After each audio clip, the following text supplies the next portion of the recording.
What's good, boo-boo?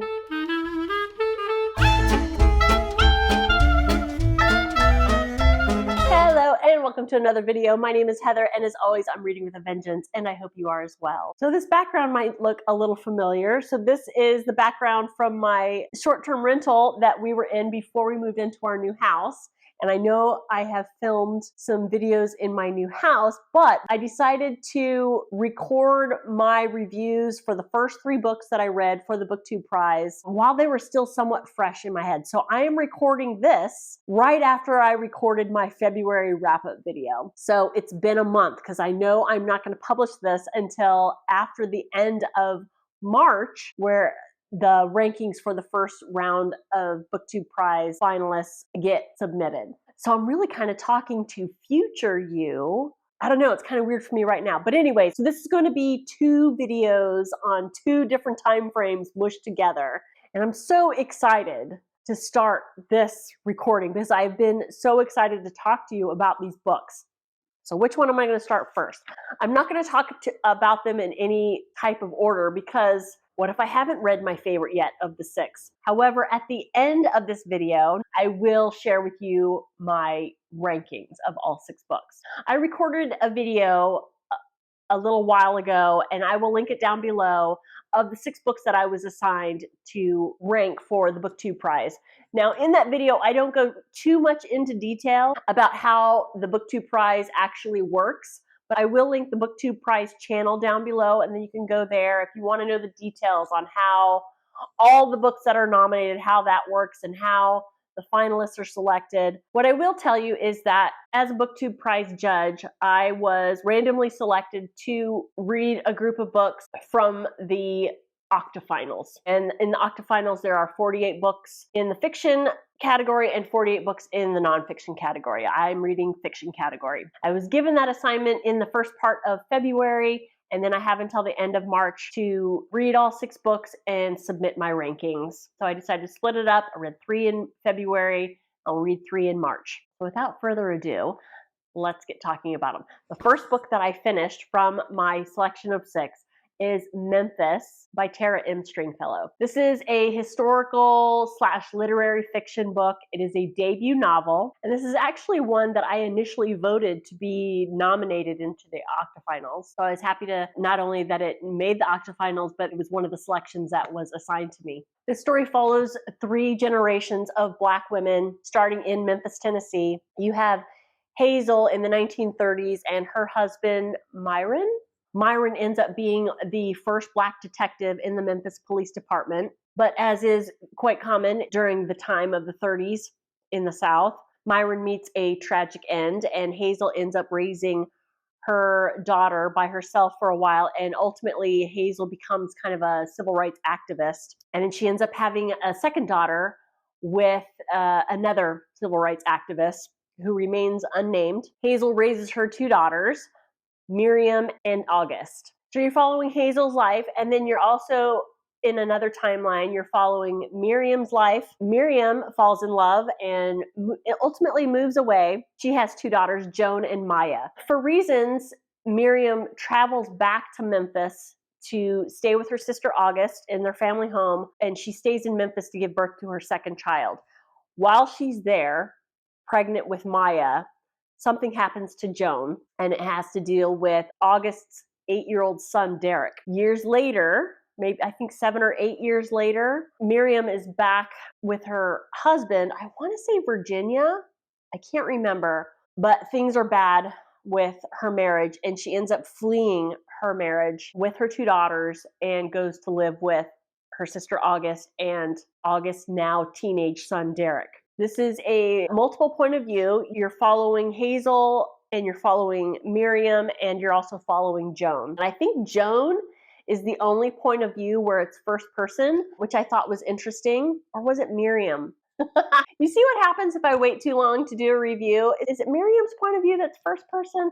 One of them is first person. Not that that makes any difference, really. But you're following these 3 women and how certain traumas affect each of them. And I absolutely loved this book so much. It is beautifully written. It's got a great storyline. Like just an example of how lyrical the writing is. I think this is Miriam describing her husband the first time she sees him. He was as dark as a lonely street in the middle of the night. I just love that. And that's just not even the best one. That's just one that I happened to write down at the time. The only problem that I have with this book, and it didn't affect my rating at all. I found it very interesting, but I found a hard time believing that Miriam brought her daughters back to this house where years before her daughter Joan suffered a trauma. She's not only bringing her daughter back to this house where it happened, but the person responsible for this trauma still lives there.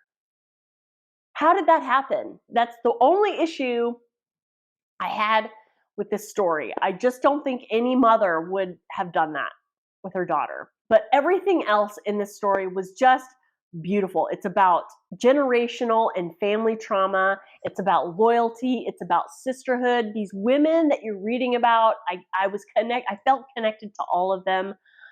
They were just such wonderful and distinct and beautiful characters. I cannot recommend this book enough. This is also another one of those books where a town is a main character, and I really loved how Memphis is described. You feel like you're there. The landscape, the music, the trees, the flowers, the different seasons, it was all right there on the page, and it just felt very immersive, and I absolutely love that about the story. This was such a great way to start off reading these 6 books for the Booktube Prize. I absolutely love this book, and my heart will just break if this book doesn't make it into the next level of finals. I gave Memphis 5 stars. 5 out of 5. It's beautiful. I highly recommend it. Read it. This next one that I finished for the Booktube Prize is a shocker. So if you watched my video of when I was assigned these 6 books, I talked to you about how I was super apprehensive about reading Demon Copperhead by Barbara Kingsolver. To be fair, I've only read 2 books by Barbara Kingsolver, but one of them was like a favorite among her fans, and that is the Poisonwood Bible. And I did not like the Poisonwood Bible. I had a hard time with it. Now, I've talked about it in previous videos, not only in the Booktube Prize video, but in some other videos. I've talked about the Poisonwood Bible and how I feel like maybe I read it at the wrong time. Who knows? I have waffled back and forth on whether or not I will reread it or attempt to reread it. I don't know. But I went into Demon Copperhead just worried that I was going to have to struggle through this book. I did not struggle, you guys. Demon Copperhead is amazing. Oh my God, this was such a great book. I listened to it and it was narrated phenomenally. Who was it narrated by? I feel like I need to give him props.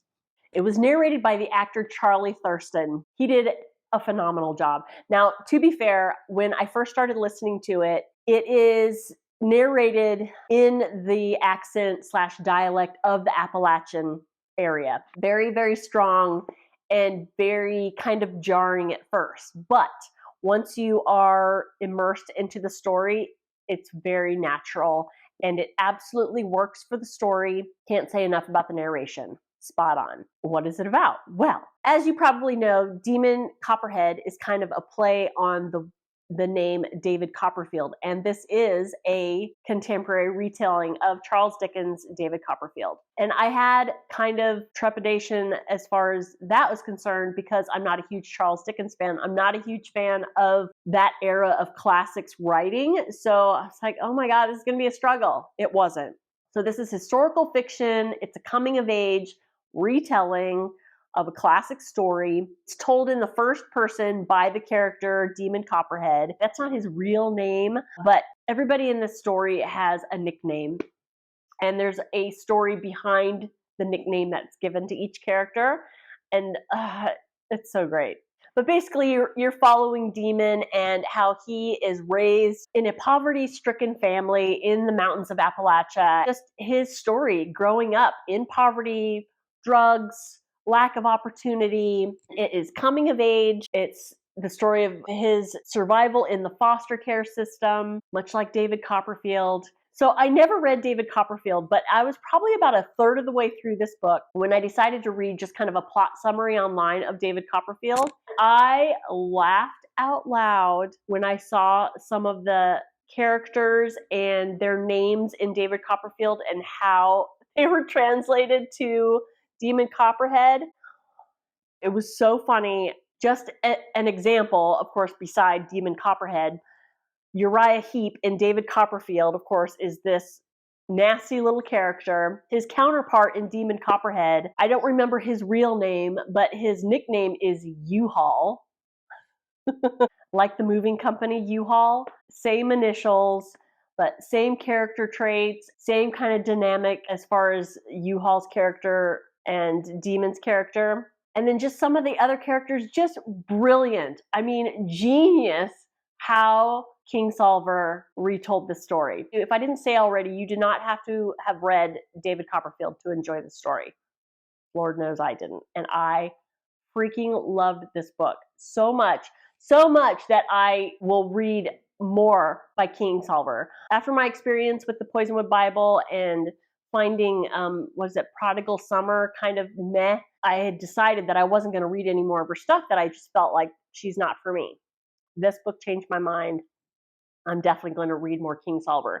I gave Demon Copperhead 4.5 stars. It only lost that half star because of the length. I mean, if you've watched my channel before, you know that I find overly long books just unnecessary. I didn't feel that there was any slow parts, anything that dragged on and on. I don't think it took away from the story per se. It gets to a point where I'm ready for things to wrap up. So that's more of a me thing. So I feel like if you don't have any problem with super long books, you will love the story. Well, you'll love the story anyways, but I don't think that the length will detract from it at all. You know what I'm trying to say. I loved this book. 4.5 stars for Demon Copperhead. Hi, so I'm inserting this after my recordings of Memphis and Demon Copperhead. As you could probably figure out, I read and recorded those before the long list for the Women's Prize for Fiction came out. And of course, at the time of this recording, the long list has come out and Memphis and Demon Copperhead are on the long list, and I couldn't be more thrilled. As you could probably tell from my reviews of both those books, I loved them both. Demon Copperhead would have been a 5-star also had it not been for its length. It's the only criticism I had about it. Both these books are so beautiful, and I just wanted to put in a little recording here of just sharing my joy with you guys of how just absolutely happy I am to see both these books on the long list.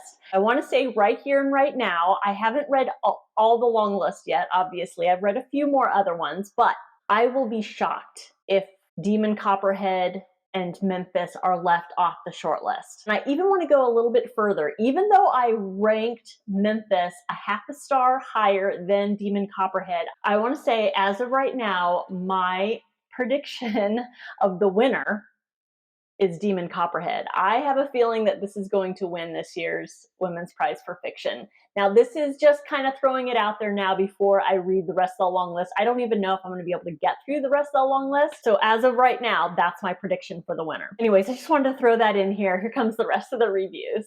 And finally, the third book that I read in February was How High We Go in the Dark by Sequoia Nagamatsu. This one I had specific apprehension about because I do not particularly gravitate towards short story collections, and that is what this is. This is a collection of short stories that are all connected. It is over like hundreds of years. It starts off with a story that is kind of the origin story of a pandemic that happens and changes the course of life on Earth and changes the course of people's lives. The way each of the stories are connected is there might be direct connections or kind of more indirect connections, like a side character in the first story will have more of a primary role in the next story, that kind of thing. But what remains consistent across the board is this pandemic that takes over on a global scale. I will say if you read this book, I would recommend reading it in 1 to 2 sittings. I think I read it over 5 or 6 days, only because it was kind of slow moving at first. And so I didn't get through it as quickly as I would something that's a little bit more faster paced. And because of that, I kind of lost the thread between the stories. I feel like if you read it just in 1 to 2 sittings, it'll be easier to keep that thread, you know, where you're more familiar with the connection between the stories. The other thing that I kind of had a hard time with, there were some stories that I found very, very engaging, but as the stories are progressing, they got at some point a little bit too futuristic, a little bit too science-y for my taste to enjoy. There was some like stream of consciousness to some of the stories that is not to my taste, but I think I was able to follow the connections enough, and I appreciated how those connections were made within the stories. What I appreciated most about this collection is very, very relevant topics and themes. You're dealing with climate change, you're dealing with overpopulation of our planet, but at the same time, Nagamatsu is exploring human relationships and how all of these outside global events, it can affect on a smaller scale just the connections that we have with our family and friends. And I think Nagamatsu did a really, really good job translating that experience to the reader. It was very relatable. I felt this book was very well written. I appreciate what Nagamatsu was trying to do here, and I think he was successful. I think the things that I didn't really care for in this book was more of a me thing, kind of a personal thing. Like I said, it got a little too stream of conscious, a little too sciencey, a little too futuristic in some of the later stories. But as far as a collection of short stories, I enjoyed this more than I thought I would. I gave How High We Go in the Dark 3.5 stars. So I'm not going to sign off how I normally do because this isn't the end of this video. It's just the end of this recording. So what you're going to see next are the books that I read in March. So here comes future Heather. Hey guys, so I decided to do the rest of these reviews for the Booktube Prize vlog style. So there might be a little bit of background noise. One of the things I will remember to do in the future for the last 2 books is I'll remember my microphone and I will remember my little tripods so you're not up all in my grill, but I wanted to put a cool background. So this is public library in downtown historic Savannah, and I thought it was gorgeous and I thought it'd be a good background to talk about this book. So we have Liberation Day by George Saunders. This is a collection of short stories, and as I've said before, I don't have a really good track record with short stories. This was no exception. If I rode the struggle bus with How High We Go in the Dark, the struggle bus ran me over and then backed up and ran me over again. I dislike this very much. I don't want to use the word hate, but it was leading in that direction. I disliked every single story in this book. The first story is the titular story called Liberation Day. What George Saunders does in most of these stories is he is speaking from the point of view of either a non-human character or an altered human. So it doesn't speak in the same language that we do. And it was very hard. I felt very off-center and kind of, confused is such an understatement. More of, what is the word I'm looking for? Just out of sorts and not on firm ground, and I didn't know what I was reading, and I just so yeah, Liberation Day, it's basically, you know, rich people take the bodies of other humans and hook them up in their house, and they are made to perform like historical events for other rich people.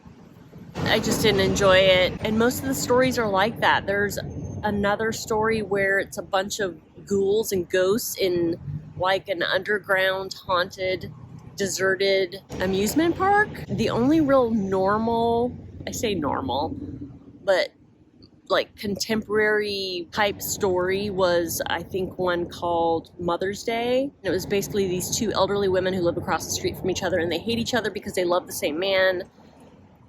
And I didn't get the point of that one either. If I wasn't reading this for the Booktube Prize, I would have DNF'd most of the stories. I would have started each of the stories and given each of the stories a chance, but I would have DNF'd most of them and disliked all of them.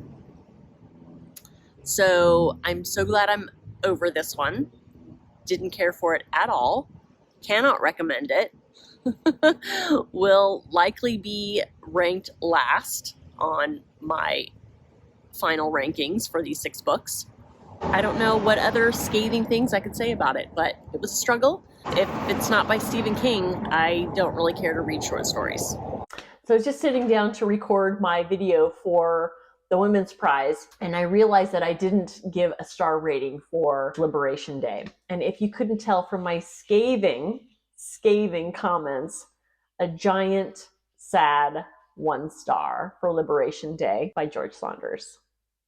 Okay, I know I said I was going to do the rest of my reviews of Booktube Prize books blog style, but I realized I hadn't done this particular review yet, and I was recording, and so I decided to just add it from here. So super boring background, but I needed to get this review recorded. The next book that I read for the Booktube Prize is Our Missing Hearts by Celeste Ng. I had this book on my TBR before the Booktube Prize assigned me this book.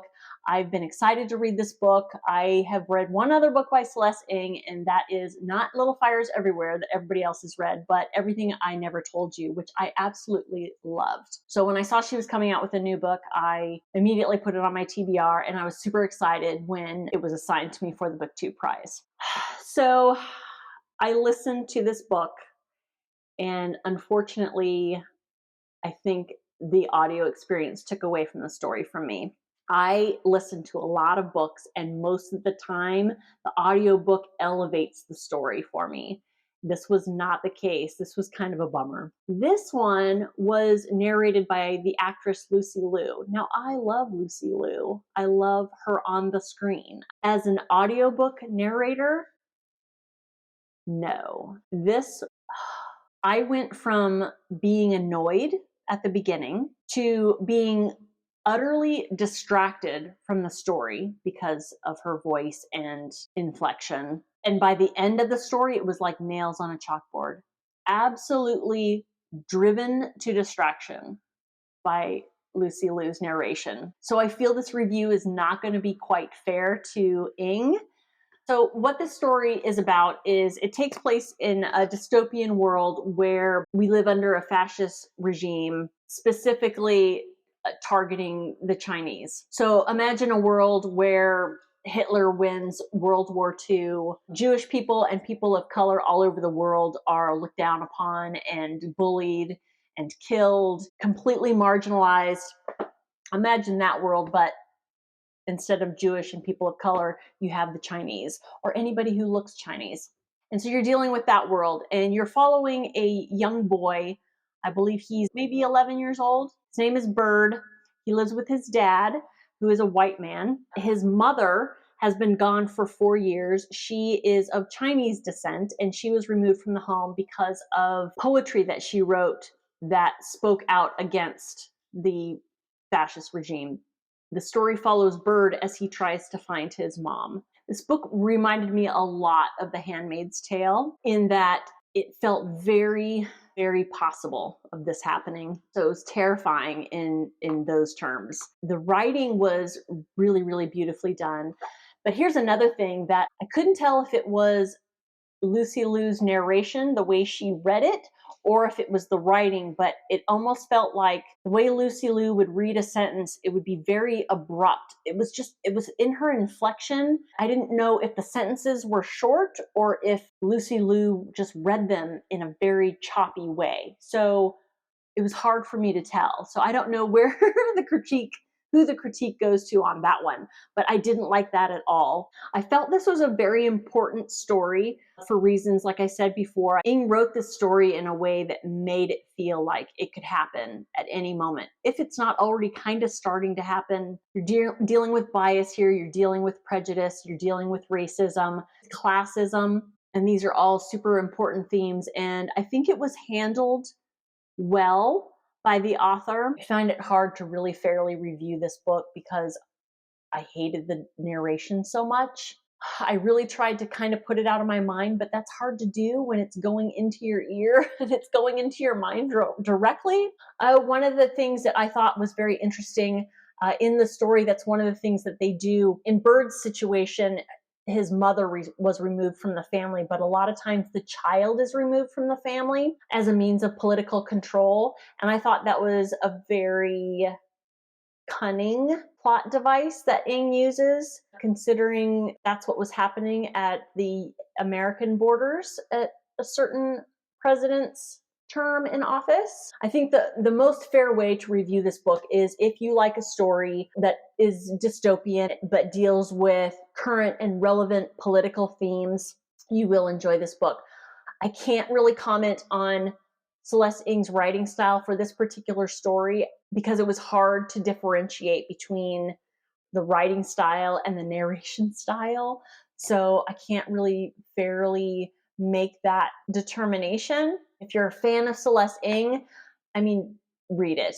I just had a hard time all around with this book because of the narration. I couldn't connect with any of the characters. I couldn't really follow the thread of anything, really. This is a terrible review, and I really wish I had read the physical book. But I think overall, I could follow what was going on. It was a story about Bird trying to find his mom, a young boy who meets his mom, and what family means and how families are affected by political regimes. And I just really feel like I missed out on a good story by listening to it. Unfortunately, this is a very rare case of the story being taken away from because of it being an audiobook, which is just unfortunate. One interesting thing, though, is I listened to the author's note at the end, and Celeste Ng actually brings up Margaret Atwood and brings up The Handmaid's Tale, and that she did glean some inspiration from it for this story. So I will say this: if you love Margaret Atwood's stuff, if you love specifically The Handmaid's Tale,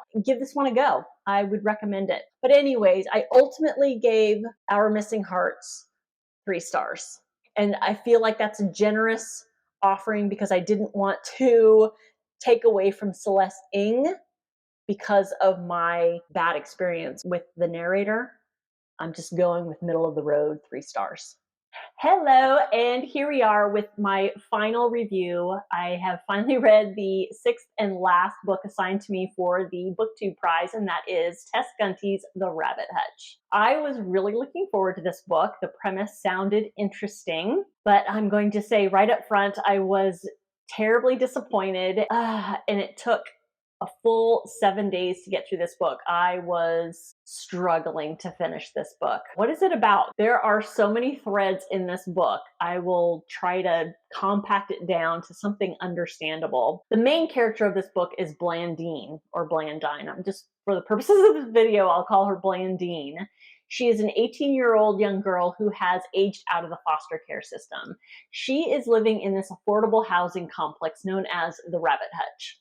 There's a long, drawn-out story. It has this long, fancy-ish sounding name that's in French that just translates to the Rabbit Hutch. She lives here with 3 teenage boys who have also aged out of the foster care system that she meets at orientation that they all attend on how to live life after they go out on their own. For no real good reason given at all, we have this 18-year-old young girl who decides to shack up with 3 teenage boys who she doesn't know at all. 2 of the boys are completely obsessed with her. The 3rd boy is obsessed with one of the boys. The 2 boys that are obsessed with her embark on this weird competition to gain her attention. And part of that competition is animal sacrifices.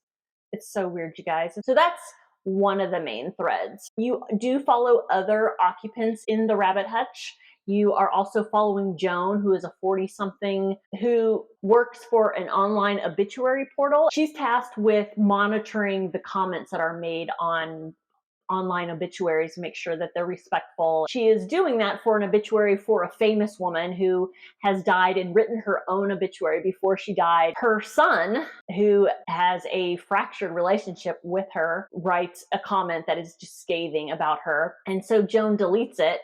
And the son, I believe his name is Moses, he decides to go and exact revenge on her by doing this weird prank in her apartment. So he travels to the Rabbit Hutch. And so you follow his storyline as well as Joan's sad life. And there are points in the story where different characters connect very, very superficially with each other. And it's all culminating to this significant event that happens at the end of the book. And the funny thing is that significant event, that's how the book starts. You start off, you know, on the first page that Blandine has exited her body. The rest of the book, you're following her story from a few days before and how it leads up to that event and how all the other characters are involved. Meanwhile, you are learning about the town that the Rabbit Hutch is in. It is a rundown town. It started off as an up-and-coming place to be because of a automobile industry, mainly this company called Zorn Automobile, and you follow the history of that company as well and how it reached the pinnacle of the industry and then how it failed and how it affected this town. You see what I'm saying? It has all these crazy threads. I think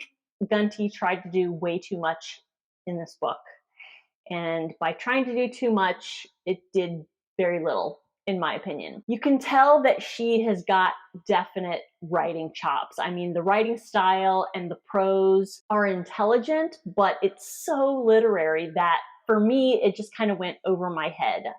I had a really hard time just focusing on the words as they're strung together. So it took me a long time to get through this book. I did not connect with any of the characters. I knew something bad was going to happen to Blandine, and I was worried about her, but more on kind of an objective level as I would worry about another human being.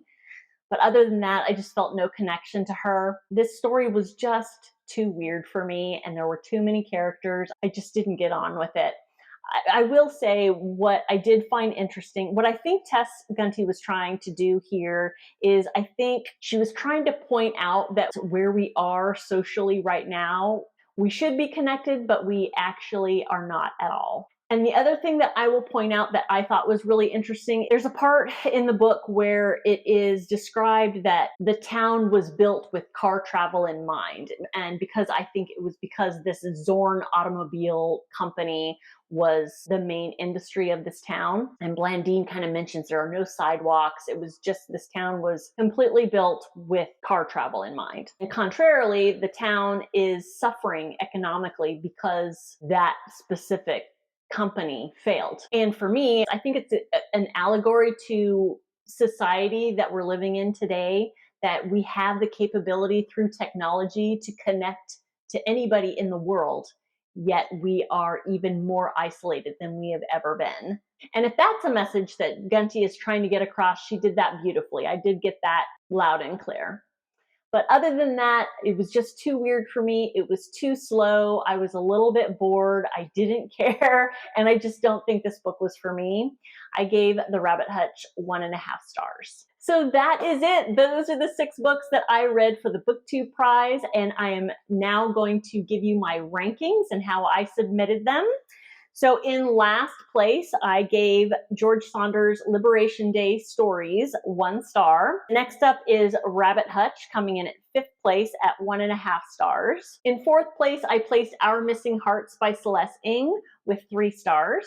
In 3rd place, I placed Sequoia Nagamatsu's How High We Go in the Dark with 3.5 stars. And of course, my 2 favorites coming in at 2nd place is Demon Copperhead by Barbara Kingsolver with 4.5 stars. And my favorite book out of all 6 of these books was Tara M. Stringfellow's Memphis, which I gave 5 full stars. I absolutely loved it. I want to thank you all so much for your patience in waiting for me to talk about these books. Have you read any of these books? I would love to hear your thoughts about them, or you can just say hi down in the doodly-doo. I hope to hear in the next week or 2 if I'm going to be judging the next round of finals for the Booktube Prize. Of course, I will let you all know when that happens.